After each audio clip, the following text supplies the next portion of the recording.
다 함께 일어나셔서 하나님께 은혜를 받자 찬양 드리겠습니다. 흔들리지 않는 하나님 나라, 하나님 나라,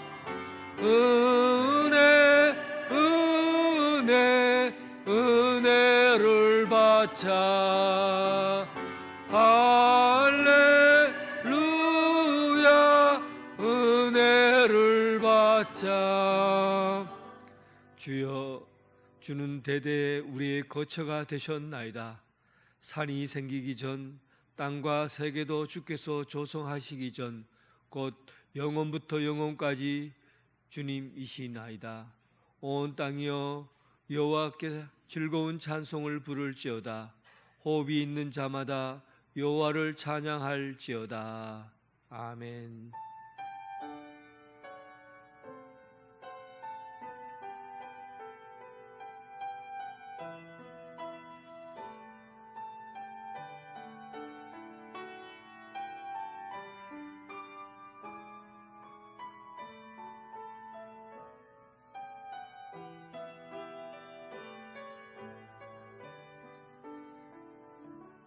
전능하신 하나님 아버지, 모든 만물이 주님을 향하여 두 손을 듭니다.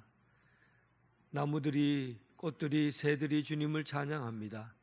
오늘 각약각처에 모인 하나님의 백성들이 경배와 찬양을 올려드립니다.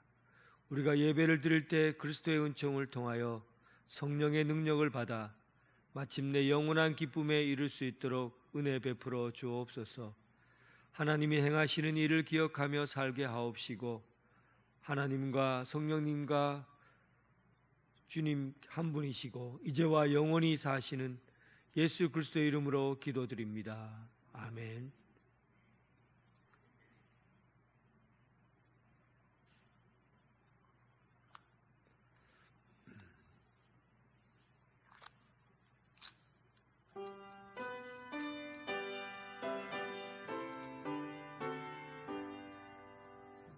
전능왕 오셔서 주 이름 찬송케 하옵소서. 영광과 권능의 성부여 오셔서 우리를 다스려 주옵소서. 장생한 성자여 오셔서 기도를 들으소서. 택하신 백성을 복 내려 주시고 거룩한 마음을 주옵소서. 위로의 주 성령 오셔서 큰 증거 주옵소서. 전능한 주시여 각 사람 마음에서 떠나지 마시고 계십소서. 성삼위일체께 한없는 찬송을 드립니다. 존귀한 주님을 영광 중 배웠고 영원히 모시게 하옵소서. 아멘. 사도신경으로 신앙 고백 드리겠습니다. 나는 전능하신 아버지 하나님, 나는 그의 유일하신 아들 우리 주 예수 그리스도를 믿습니다. 동정녀 마리아에게서 나시고 본도 빌라도에게 고난을 받아 십자가에 못 박혀 죽으시고 장사된 지 사흘 만에 죽은 자 가운데서 다시 살아 하늘에 오르시어 전능하신 아버지 하나님 우편에 앉아 계시다. 죽은 자를 심판하러 오십니다. 나는 성령을 믿으며 거룩한 공교회와 죄를 용서받는 것과 몸의 부활과 영생을 믿습니다. 아멘. 교동문 36번입니다.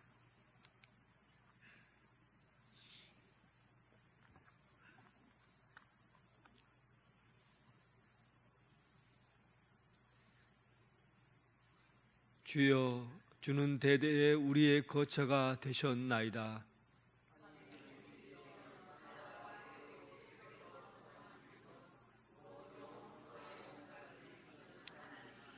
주께서 사람을 티끌로 돌아가게 하시고 말씀하시기를 너희 인생들은 돌아가라 하셨사오니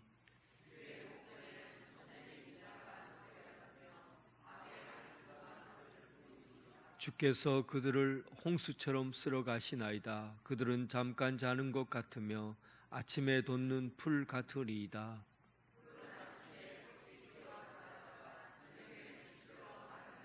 우리는 주의 노에 소멸되며 주의 분내심에 놀라나이다.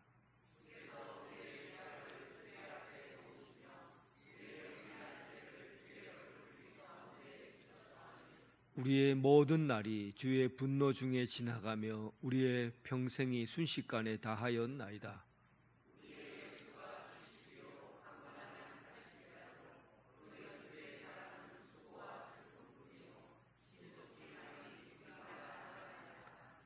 누가 주의 노여움의 능력을 알며 누가 주의 진노의 두려움을 알리이까? 우리에게 우리의 날 계수함을 가르치사. 아멘.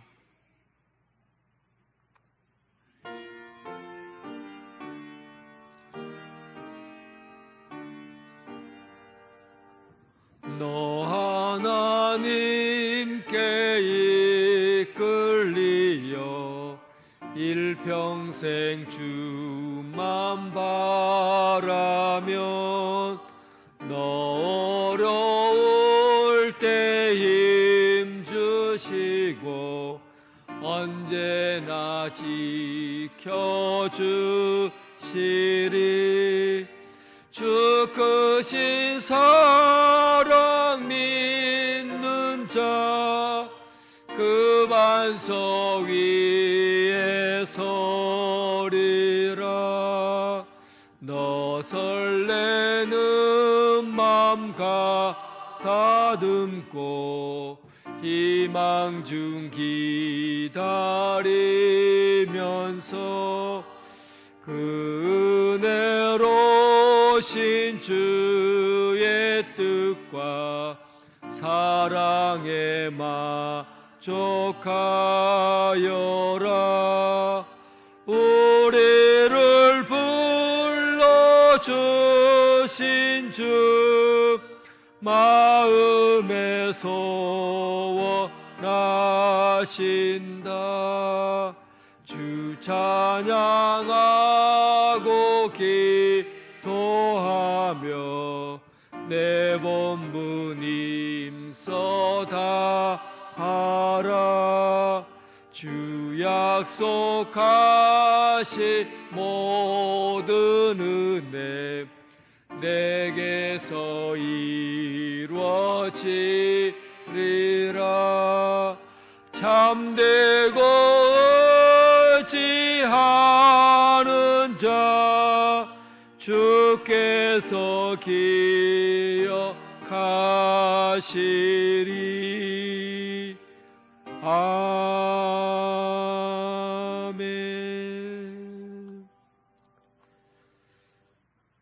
제독도 장로님 기도하겠습니다.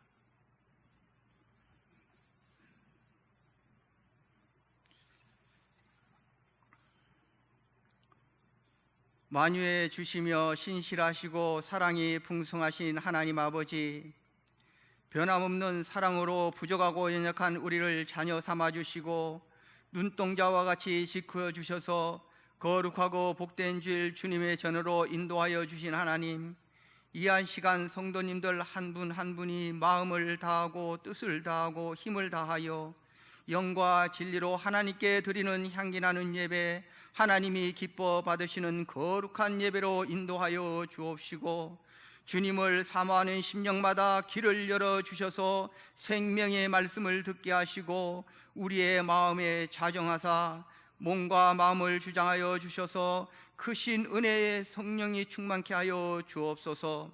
지나온 한 주간도 하나님의 말씀에 순종하며 그리스도인으로서의 신실한 삶을 살고자 하였으나 마음만 앞설 뿐 행함이 없는 믿음으로 세상으로부터는 육신의 정욕과 안목의 정욕과 이생의 자랑에 마음을 뺏겨 살면서 죄와 홀궁 가운데 살아온 우리를 주님의 거룩한 보혈로 모든 죄를 씻어주시고 용서하여 주시옵소서. 마지막 때 주님이 서시기 위해 주님의 거룩한 피값으로 세워진 우리 언양제일교회, 거룩함과 십자가의 도가 빛을 발하면서 지역사회의 빛과 소명의 역할을 충실히 행하여 죽어져가는 영혼을 살리는 살아 숨쉬는 교회로 늘 말씀의 능력으로 상한 심령을 치료하며 회복시키는 건강한 교회로 굳건히 세워지게 하시고, 특히 우리 교회가 물된 동산 같게 하사 사랑하는 성도님들 시냇가에 심은 나무처럼 믿음의 뿌리를 잘 내려 흔들리지 않게 하시고 늘 시들지 않는 무성한 믿음의 나무로 잘 성장시켜 주셔서 사시사철 믿음의 열매를 풍성히 맺는 풍요로운 교회 되게 하여 주옵소서. 그리고 성도님들 공동체 안에서 각자 맡겨진 사명을 감당할 때에 한 영혼도 실족하거나 힘들거나 소외됨이 없이 늘 깨어 기도하며 서로 사랑하며 섬기고 봉사하는 공동체로 주님의 마음을 품고 온유와 겸손함을 본받아 그리스도의 향기에 믿음의 향기를 날리는 아름다운 언양교회 되게 하여 주옵소서. 우리 나라와 민족을 사랑하시는 하나님, 73년 전 6월 25일 북한군의 남침으로 동족 상잔의 비극적인 전쟁으로 인하여 수많은 사람들이 조국과 자유와 평화를 수호하기 위해 속수무책으로 희생되는 가운데에 풍정단어와 같은 위기 속에서 하나님의 도움의 손길로 지금의 대한민국이 존재함을 믿습니다. 이러한 뼈아픈 과거의 아픔의 상흔에도 있음에도 불구하고 우리나라 정치가 이념의 대립으로 서로 미워하며 분열된 모습을 보이는 것이 정치적 현실입니다. 우리 대한민국을 긍휼히 여기사 사랑하사 하나님이 친히 우리나라의 힘이 되시고 요새가 되어 주셔서 늘 지키시고 보호하여 주는 나라로, 주님이 주시는 평안과 사랑이 넘치는 안전한 나라로, 정치적으로나 경제적으로 안정되고 꿈과 희망이 넘치는 복된 나라로 인도하여 주옵소서.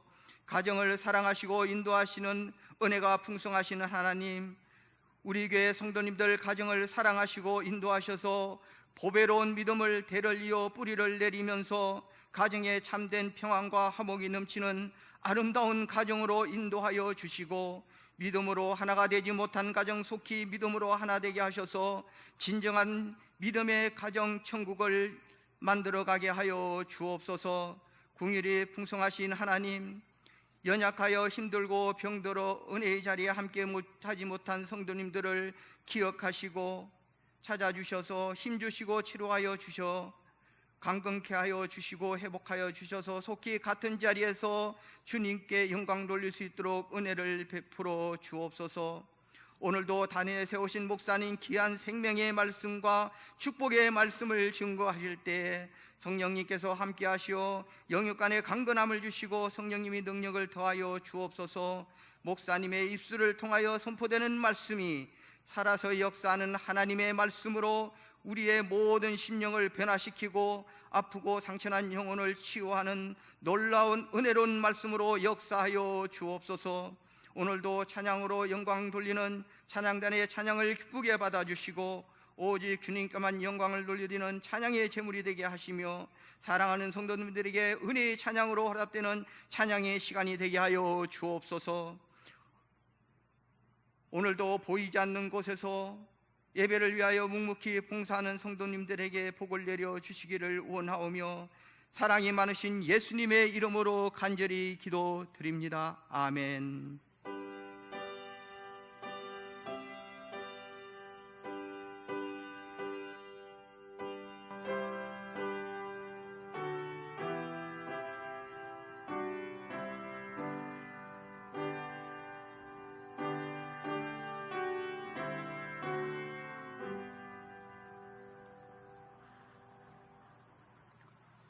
일부 예배에 참석하신 모든 성도분들을 주님의 사랑으로 사랑하고 환영합니다.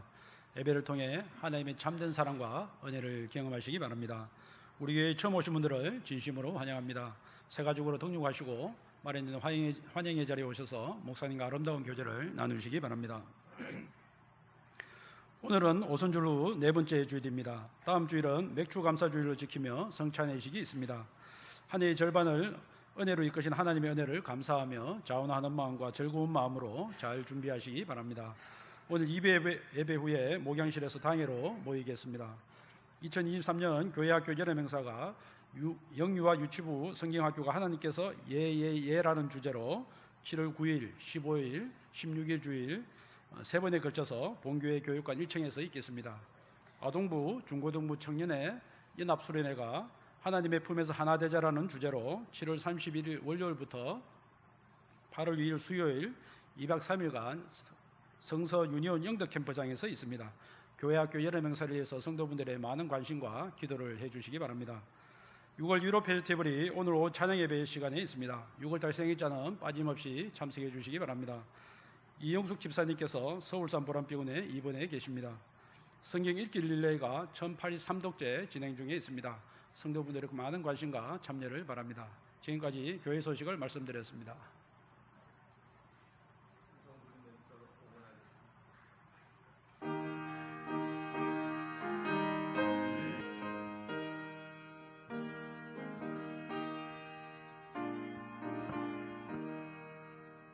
내게 있는 귀한 것을 주님 앞에 다 바쳐도 주님 주신 그 사랑에 부족할 것뿐입니다. 구원하신 나의 주님 크신 은혜 생각하면 주께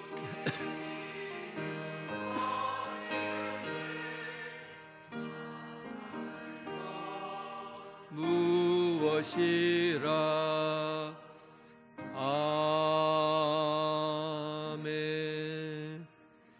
만물을 창조하시고 주관하시는 하나님, 하나님을 사랑하는 마음이 강물처럼 흘러 넘치게 하시고 시냇가에 심기운 나무같이 푸르고 생기 있게 살아가게 하시오니 감사합니다. 하나님을 향한 마음은 창공을 향하여 날아오르는 독수리처럼 언제나 하나님을 앙망하고 살아갑니다. 그 기쁨과 감사를 담아 예물을 드립니다. 감사함으로 자원하는 마음으로 기쁨으로 즐거움으로 하나님께 드립니다. 모든 것들이 하나님께 속한 것임을 알고 물질을 탐하지 않게 하시고 자기 것만 채우는 욕심을 버리고 하나님께 드리고 헌신하며 이웃에게 나눔으로 복된 청지기의 삶을 살게 하여 주옵소서. 주정헌금, 감사헌금, 10의 1조, 성교음, 건축현금 여러 가지 예물로 드려 올려집니다. 이 땅에서 살아가는 모든 자리가 삶의 아름다운 향기로 피어나게 하시고 하나님 나라의 꽃향기로 살아가는 그리스도인들 되게 하여 주옵소서. 예수 그리스도의 이름으로 기도드립니다. 아멘.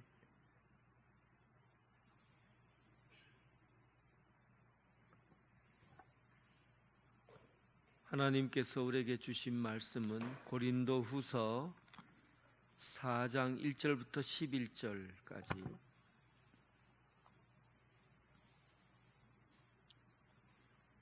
4장 1절부터 11절 하나님의 말씀을 봉독해 올리겠습니다. 그러므로 우리가 이 직분을 받아 긍휼하심을 입은 대로 낙심하지 아니하고 이에 숨은 부끄러움의 일을 버리고 속임으로 행하지 아니하며 하나님의 말씀을 혼잡하게 하지 아니하고 오직 진리를 나타내므로 하나님 앞에서 각 사람의 양심에 대하여 스스로 추천하노라. 만일 우리의 복음이 가리었으면 망하는 자들에게 가리어진 것이라. 그 중에 이 세상의 신이 믿지 아니하는 자들의 마음을 혼미하게 하여 그리스도의 영광의 복음의 광채가 비치지 못하게 함이니 그리스도는 하나님의 형상이니라.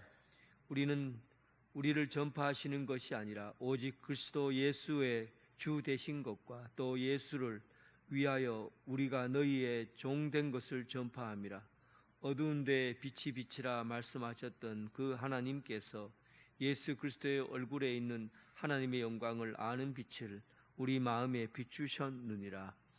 우리가 이 보배를 질그릇에 가졌으니 이는 심히 큰 능력은 하나님께 있고 우리에게 있지 아니함을 알게 하려 함이라. 우리가 사방으로 우겨쌈을 당하여도 쌓이지 아니하며 답답한 일을 당하여도 낙심하지 아니하며 박해를 받아도 버림받지 아니하며 거꾸로 뜨림을 당하여도 망하지 아니하고 우리가 항상 예수의 죽음을 몸에 짊어짐은 예수의 생명이 또한 우리 몸에 나타나게 하려 함이라.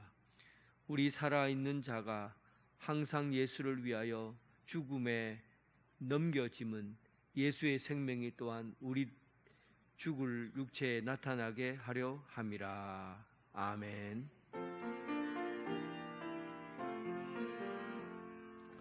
아버지 한 말씀 내가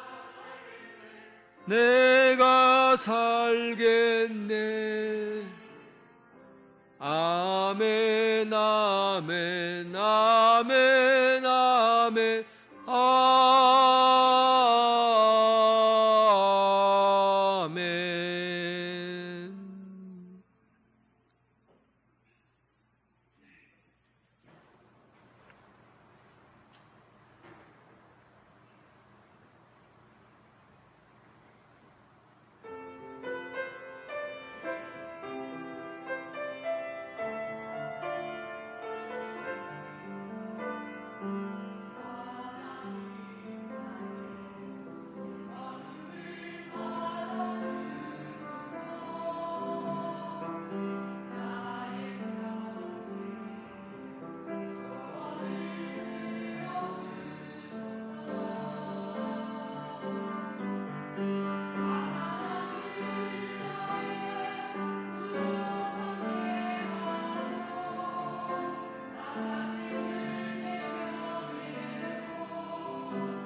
아멘. 예, 주님의 평안이 여러분들과 함께하기를 바랍니다.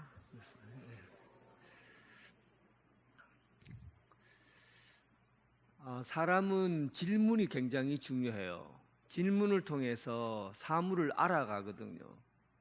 이게 뭐야? 하면은 이게 뭐죠? 모르겠네. 이건 뭐야 하면은 이건 뭐야 하면 마이크인 줄 알겠는데 이거는 뭔지 모르겠어요. 이건 뭐야 하는데 이것이 뭐라고 말할 수 있어야, 질문을 했는데 질문에 대한 답을 찾아야 이게 사물이 드러나는 거죠. 그러니까 내가 마이크는 알겠는데 이거는 뭔지 모르겠어요.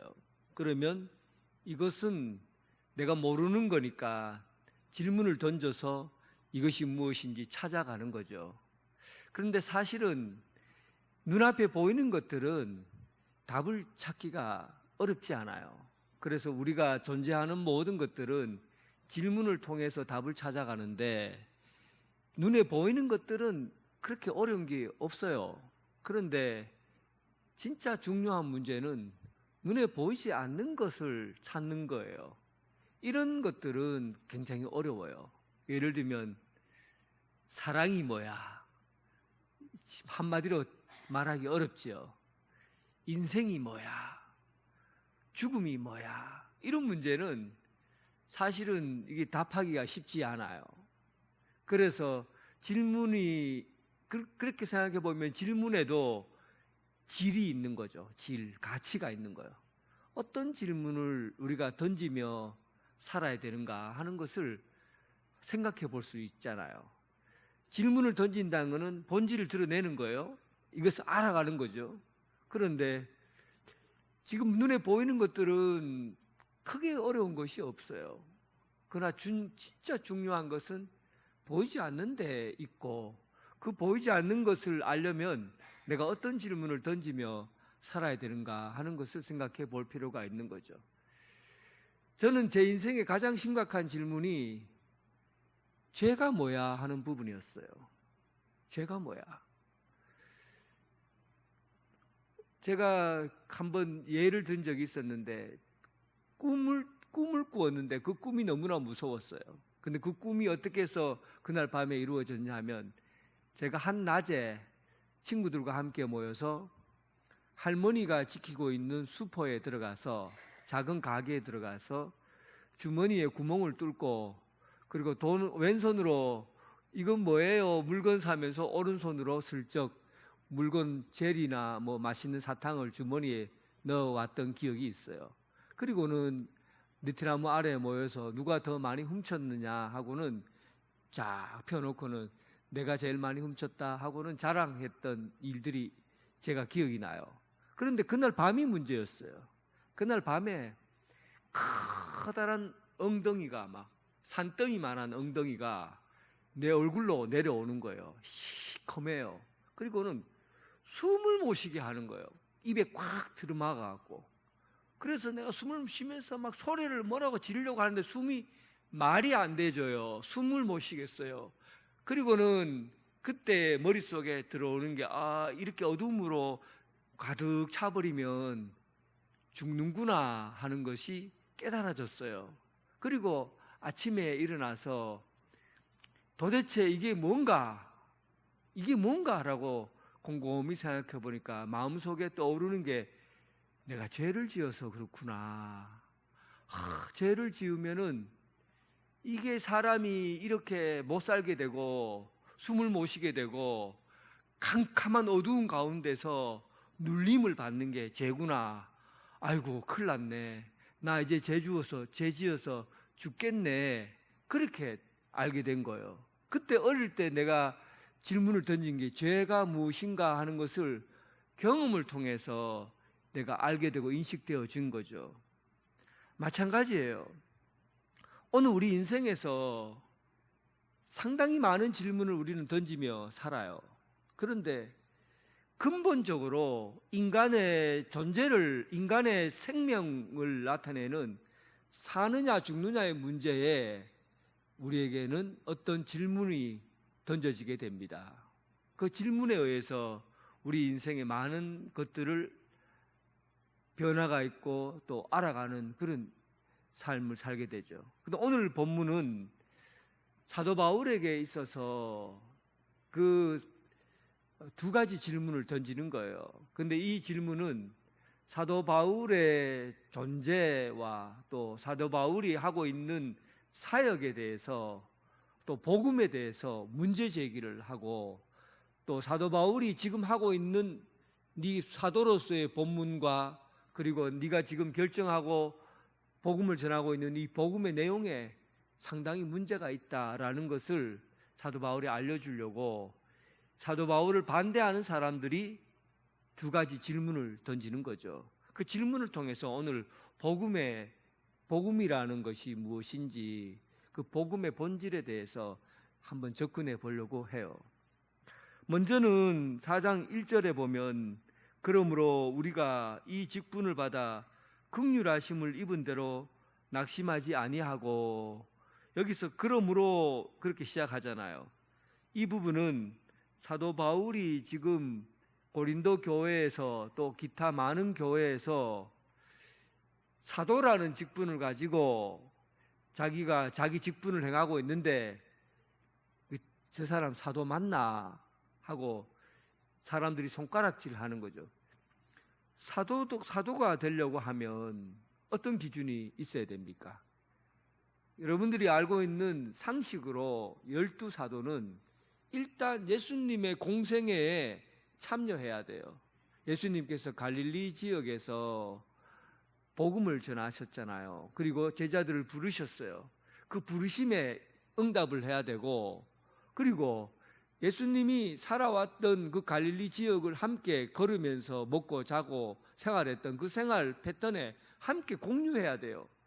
예수님과 함께 먹고 예수님과 함께 자고 예수님과 함께 생활했던 그 삶의 자리에 있어야 되죠. 그리고 예수님의 십자가를 경험하고 예수님이 부활하신 것을 보고 그리고 예수님이 승천하시는 과정을 본 사람이 예수님의 12제자예요. 사도라고 부를 수 있는 자격이에요. 그런데 사도 바울이 자기가 무슨 자격으로 자신을 사도라고 합니까? 그러니까 이 일을 두고 여러 차례 여러 교회에서 질문을 던지고 공세를 하는 거죠. 네가 사도가 맞느냐 하는 거예요. 그런데 오늘 본문에서는 한마디로 변명을 해요. 크게 하지도 않아요. 큰 소리를 내지 않아요. 딱 한마디만 그렇게 해요. 뭐라고 하냐면 그러므로 우리가 이 직분을 받아 긍휼하심을 입은 대로, 긍휼하심으로 나는 직분을 받았다. 그러니까 사도 바울은 학력이 높고 학위가 있고 또 태어난 태생이 괜찮고 뭐 여러 가지 능력이 있어서 그런 시험을 통과해서 그렇게 해서 사도가 된 것이 아니고 하나님의 긍휼하심으로 그는 사도가 되었다라고 말합니다. 그러니까 예수님께서 그에게 베푸신 그 은혜를 경험하고서 그 은혜를 통해 그는 긍휼함을 받고 사도가 되었다는 거죠. 나의 나된 것은 다 하나님의 은혜로다. 여러분, 이 단 한마디의 말이 그의 직분의 당당한 모습을 통해 일하게끔 합니다. 흔들리지 않는 굳건한 심장을 갖게 한 거죠. 나는 하나님께서 내게 베푸신 긍휼하심이 내게 있다. 이게 그가 사도가 된 그 직분을 이루게 된 그 동기가 된 거예요. 여러분, 찬양대는 어떤 기준으로 우리가 찬양을 합니까? 찬양대에 서기 위해서는 목소리가 좋아야 되고 또 사람들 앞에서 신앙도 좋아야 되고 뭐 이런 기준들이 다 있겠죠. 그런데 다시 내가 묻는다면 우리는 이렇게 대답할 수 있어요. 내가 찬양대로 헌신하게 된 것은 하나님의 긍휼하심 덕분입니다. 하나님이 내게 은혜 주셔서 내가 이 자리에 있습니다. 이렇게 얘기해야 되는 거죠. 오늘 교사로 여기 앉아 계신 분들도 마찬가지예요. 여러분들이 교사로 부름받은 것은 학력이 있거나 아니면 성경 지식이 뛰어나거나 또 사람들 앞에서 존경을 받거나 뭐 그런 기준들이 있었겠죠. 그럼에도 불구하고 여러분들이 교사로 설 수 있었던 것은 하나님의 은혜, 하나님의 긍휼하심, 하나님의 자비하심이 여러분 교사로 세웠다는 거예요. 여러분 여기에서 안내하고 또 차량 안내하고 또 재정부에서 일하고 또 방송부에서 일하고 여러 분야에서 자기 일을 맡아서 하고 있는 모든 성도 여러분, 그 모든 일들이 어디에서부터 온 겁니까? 여러분들이 갖고 있는 개인적인 능력이나 은사가 있어서 하나님의 사역을 감당합니까? 아니에요. 모든 것이 하나님의 긍휼하심 덕분입니다. 거기서 여러분들을 세운 거예요. 이 부분이 무너지면 힘을 못 가져요. 내가 하나님의 긍휼하심으로 내가 직분을 받고 목사가 되고 장로가 되고 권사가 되고 이렇게 하나님의 긍휼하심으로 내가 사역을 감당하는 사역자가 되었다라는 이 자부심이 없으면 시험이 오고 힘든 일을 거치게 되면 금방 무너져 버립니다. 왜 내가 하는 일을 몰라주고 내가 하는 능력을 왜 알아봐 주지 않느냐? 왜 내게 말을 이렇게 쉽게 하느냐? 감정 한마디, 말 한마디 이런 부분에서 다 넘어져 버려요. 왜 그렇습니까? 자기가 능력이 있어서 그 자리에 있는 거니까 거기에 대해서 뭔가 비판을 하거나 비난을 하게 되거나 아니면 자기에 대해서 뭔가 이야기를 하게 되면 내가 다른 사람의 판단을 받게 되면 그거 못 견뎌요. 견딜 수 있는 사람이 없는 겁니다.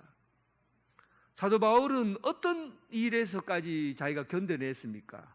고린도에 오기까지 에베소에서부터 아마 벌써 죽을 뻔한 일이 있었어요. 사람들이 사도 바울을 잡아서 죽이려고 몇 번이나 시도했고 사도 바울은 그때 겪었던 일에 아이고 내가 에베소에서 죽을 뻔했다 할 정도로 큰 위기에 있었어요.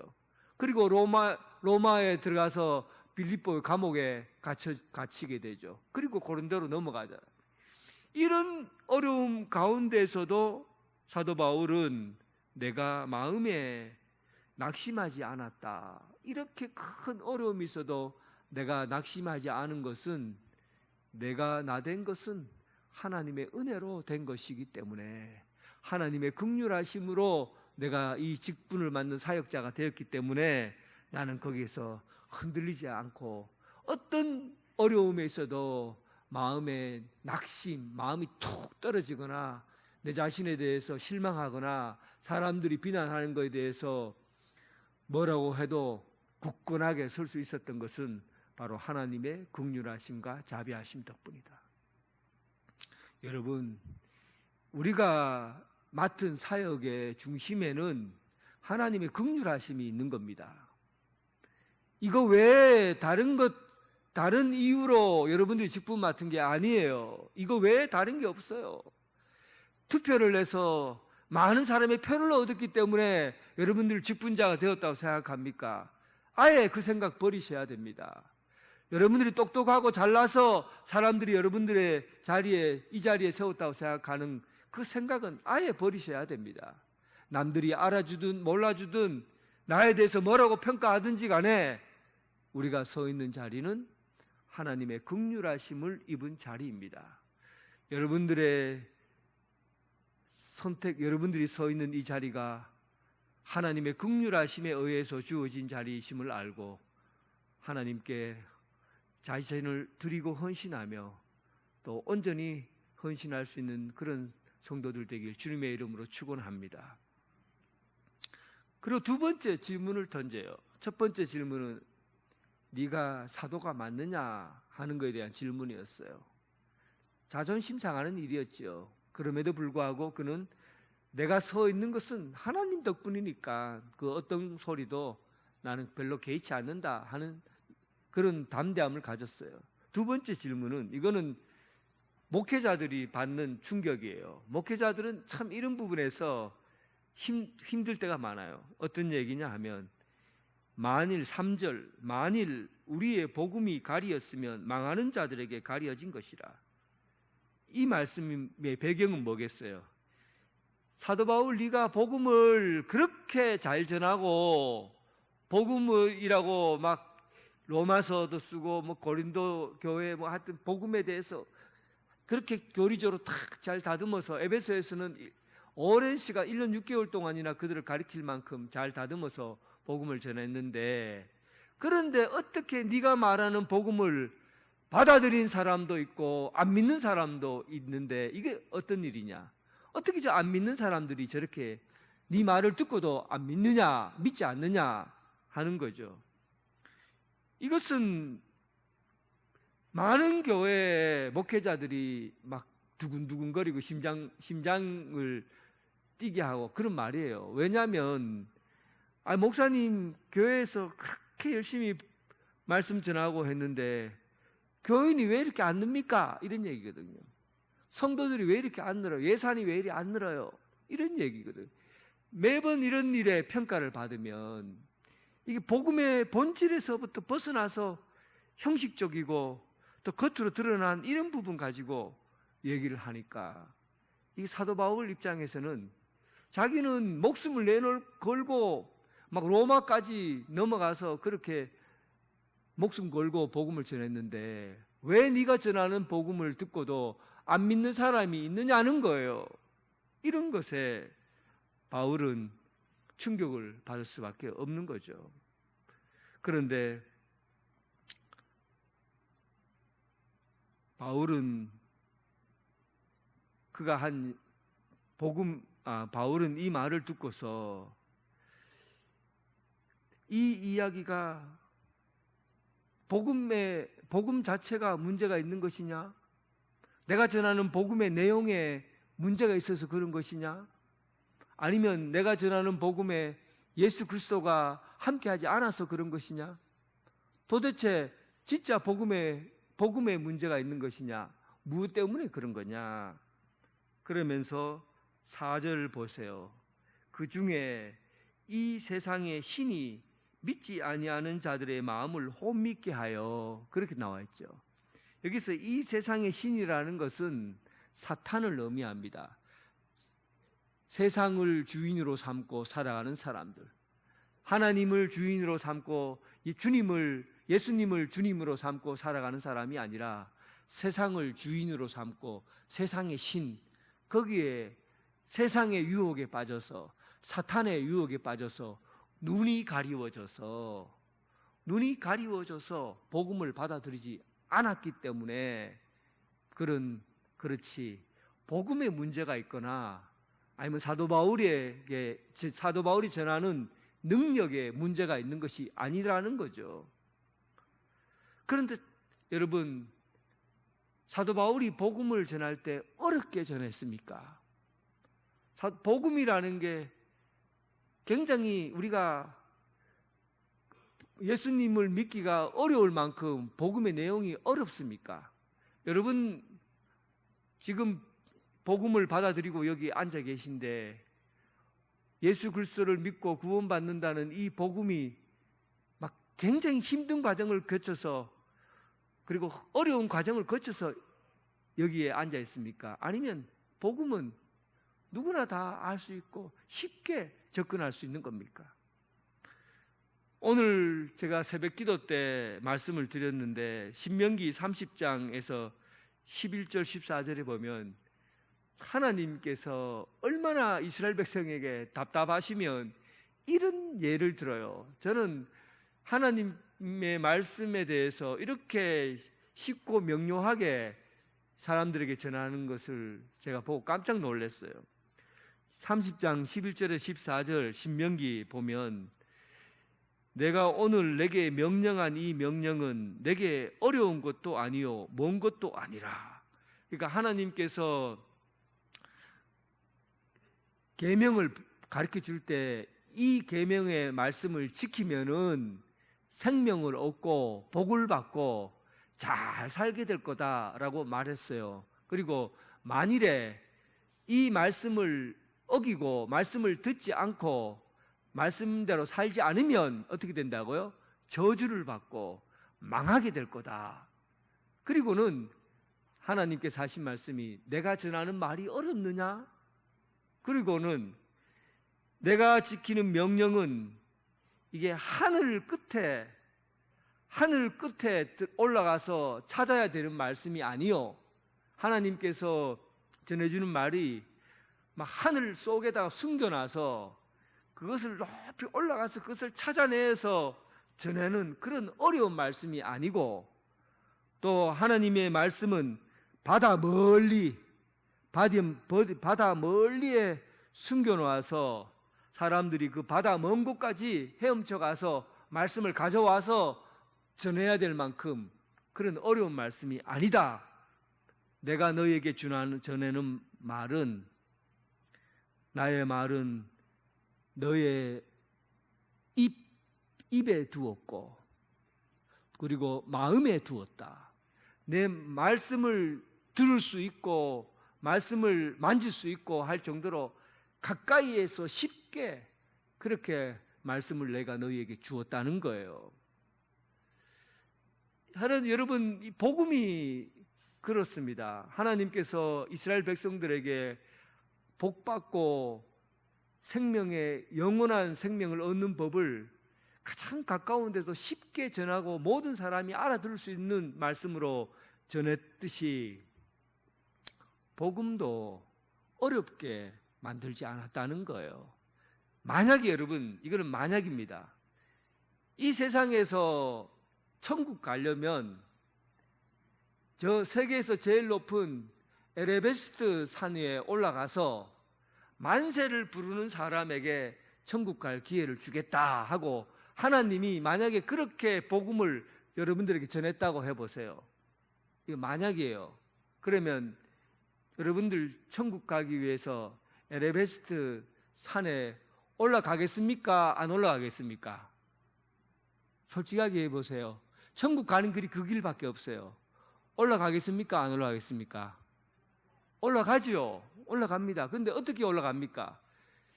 모든 목적을 그 천국 가는 데다가 아마 사용할 겁니다. 돈을 일단은 모을 거예요. 돈을 많이 모아서 그냥 걸어 올라가기는 힘드니까 비행기라도 사서 올라가야 되겠다 하고는 평생에 막 돈을 모을 거예요. 그리고 결혼해야 되나? 일단은 저 올라가는 게 먼저니까 결혼하는 것도 두 번째 문제예요. 그리고는 뭐 돈이 없는 사람은 다리라도 튼튼하게 해야 되겠다 싶어서 매일매일 막 다리를 막 이만큼 나무만하게 다리를 만들고 팔뚝도 만들고 그리고 신발도 최고로 좋은 신발 이런 걸 사서 그리고 거기에 집중을 할 거예요. 그렇게 어렵게 에레베이트 산에 올라가서 만세를 부른 사람만 천국 간다고 그렇게 하나님이 성경에 쓰여놨으면 아마 여러분들 중에서 여기서 한두 명 갈 수 있을까 몰라요. 아마 못 갈 겁니다. 그런데 오늘 말씀에 보면 내가 너에게 복음 하나님의 말씀을 하늘 꼭대기에 숨겨놨느냐? 바다 가운데다가 바다 먼 곳에다가 두어서 그것을 찾아서 내가 너에게 전하도록 해줬느냐? 가장 알기 쉽게 눈앞에다가 말씀을 두지 않았느냐? 하나님의 말이 내 눈앞에 있지 않느냐? 그런데도 불구하고 이것이 생명의 말씀이고 이것을 먹으면 살고 이것을 먹지 않으면 죽는데 그럼에도 불구하고 사람들이 신명기 말씀에 보면 그럼에도 불구하고 내가 만일 마음을 돌이켜 듣지 아니하고 유혹을 받아 다른 신들에게 전하고 그를 섬기면 내가 오늘 너에게 선언하노니 너희가 반드시 망할 것이다. 신명기의 말씀이거든요. 그러니까 눈앞에 두었는데도 불구하고 그것을 먹지 않고 듣지 않고 마음에 새기지 않으면 받으지 않으면 반드시 망한다. 이게 하나님의 말씀이에요. 오늘날 우리에게 전하는 복음이 어렵지 않습니다. 저 산골에 있는 사람도 나이 많아 한글을 모르고 글도 깨우치지 못하는 어른들도 어린아이들도 이 복음 말씀을 들으면은 다 알게 돼요. 모르는 사람이 없어요. 이것을 우리가 이 역사 가운데 눈으로 보고 체험하도록 하나님께서 예수님을 아예 옛날 구약시대는 하나님의 말씀을 눈앞에 두었지만은 아예 하나님이신 예수님을 그냥 이 땅에 보내셨어요. 보내셔서 우리 눈앞에서 십자가에 못 박혀 죽이시고 그리고 우리 눈앞에서 살리셨어요. 이렇게 우리 눈앞에 둔 예수 그리스도를 믿고 구원받는다는 이 복음을 우리가 믿고 받아들이기만 하면 되는데 사도 바울은 왜 사도 바울이 얘기한 것들을 듣지 않느냐 하는 거죠. 그때 사도 바울은 이런 얘기를 합니다. 저들이 사탄의 유혹에 빠져서 눈이 가리워져서 하나님의 말씀을 듣지 못했기 때문이다. 사탄의 세상의 유혹에 빠져서 세상 것들이 좋아서 세상이 주인이 되는 그것에 눈이 가리워져서 어두워져서 눈앞에 이렇게 분명하고 선명한 복음을 받아들이지 못하고 그리고는 죄의 심판을 받고 영원한 지옥 형벌에 빠지게 되는 것이다. 이것이 누구의 책임이냐? 사도 바울의 책임이냐? 아니면 눈을 가리운 스스로 눈을 감아버린 사람의 책임이냐 하는 거죠.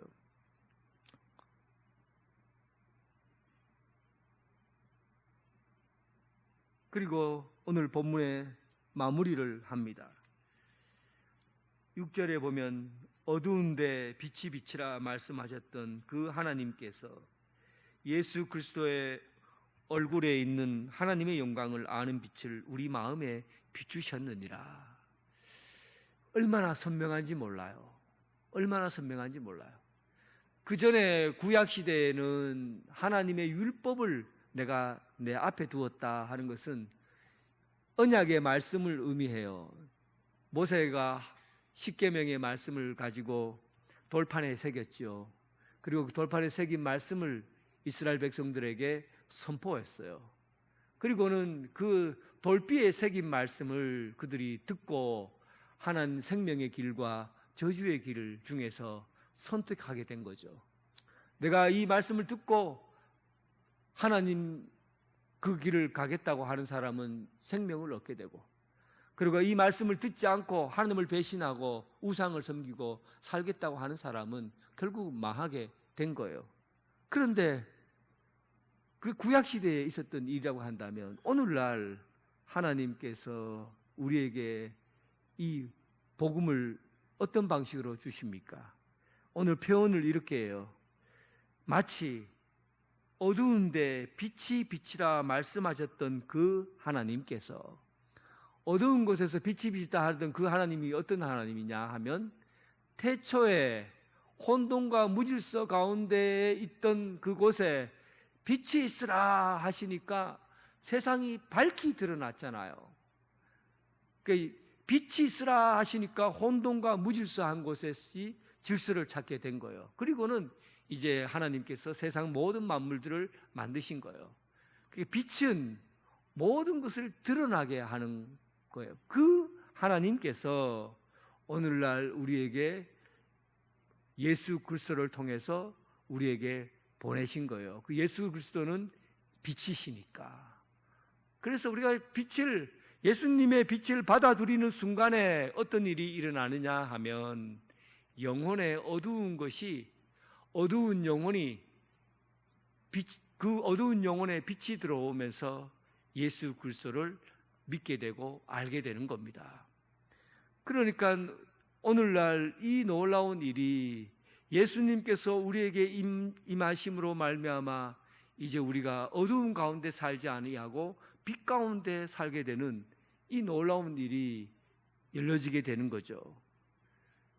어두운 가운데 있는 사람은 어떤 삶을 삽니까? 우리가 실질적으로 어두움 가운데 살아보면 길을 갈 수가 없고 걸을 수가 없고 살아갈 수가 없습니다.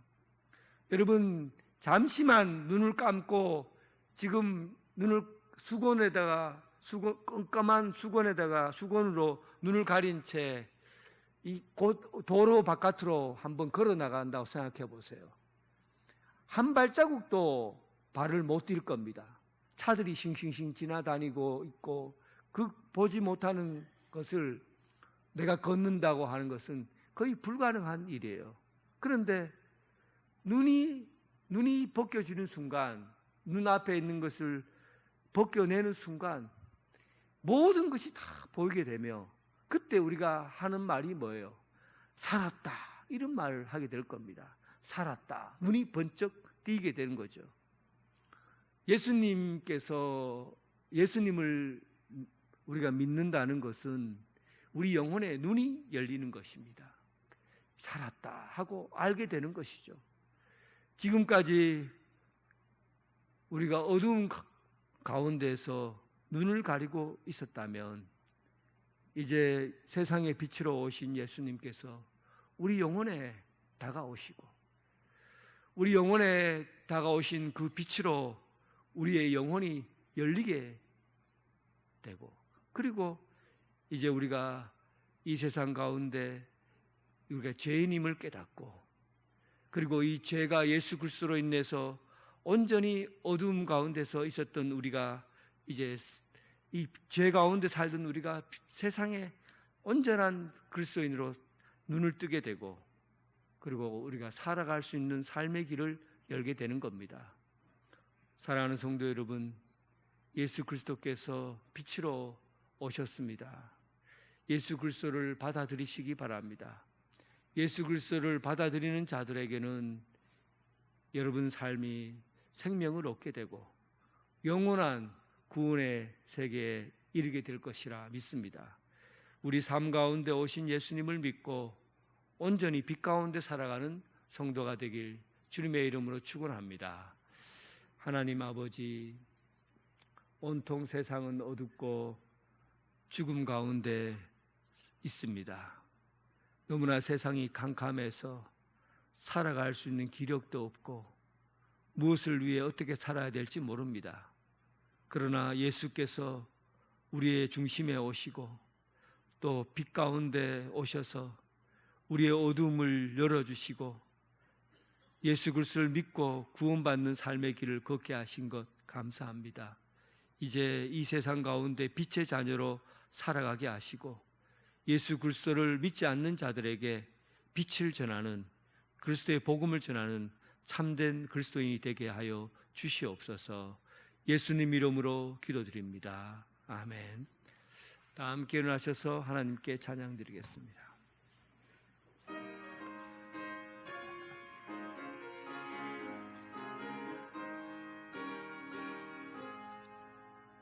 내 영혼 내 햇빛 비치니 주 영광 찬란해. 이 세상 어떤 빛보다 이 빛 더 빛나네. 주의 영광 빛난 광채 내게 비춰 주시옵소서. 그 밝은 얼굴 배울 때 나의 영혼 기쁘다. 내 영혼 내 노래 있으니 주 찬양합니다. 주 귀를 기울이시사 다 듣고 계시네. 주의 영광 빛난 광채 내게 비춰 주시옵소서. 얼굴 배울 때 나의 영혼 기쁘다. 내 영혼에 노래 있으니 참 하열 때 그 평화 내게 깃들고 주 내 꽃피네. 주의 영광 빛난 그 제 내게 빛 주시옵소서. 그 밝은 얼굴 배울 때 나의 영혼 기쁘다. 내 영혼에 희락이 있고 큰 소망 넘치네. 주 예수 복을 주시고 또 내려주시네. 주의 영광 빛난 광채 내게 주시옵소서. 그 밝은 얼굴 배울 때 나의 영혼 기쁘다. 이제는 예수 그리스도의 은혜와 극진하신 하나님의 사랑과 성령님의 교통 감화 역사하심이 이 세상의 모든 이들에게 비춰진 예수 그리스도의 빛으로 복음을 받아들이고 죄악 가운데 살아가는, 죽음 가운데 살아갈 수밖에 없었던 우리들에게 예수 그리스도로 인해서 구원받고 영생을 얻게 한 이들을 위해 지금부터 영원토록 함께 하시기를 간절히 축원하옵나이다. 아멘.